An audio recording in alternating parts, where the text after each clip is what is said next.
Subscribe कीजिए the biology channel और bell icon को प्रेस कीजिए। Hello everyone, I am Dilip Kumar dear student. आज एक और नए टॉपिक के साथ चैप्टर नंबर 8 का टॉपिक नंबर 3 जिसका नाम है land adaptation of the fungi, कि ज़मीन पे फंजाई ने किस तरीके से अपने आप को अडॉप्ट किया, कैसे ज़मीन पे ये जो फंजाई है वो सेटल हुई। तो इसके 3 कैरेक्टर हैं। Haifa that absorb the water and solute nutrition from also anchor the plant nutrition.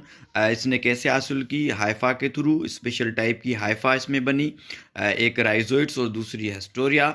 और एंकर मीन्स के फिक्स, ये जो प्लांट हैं उनमें फिक्स होके उनसे ये अपनी न्यूट्रिशन लेने लगे। Number 2, thick walled drought resistant spores are produces in a large quantity. ये जो थिक वॉल स्पोर बनाने लगे और बहुत ज़्यादा क्वांटिटी में बनाने लगे, तो एक ये भी सबब है इनके सर्वाइव का ज़मीन पे।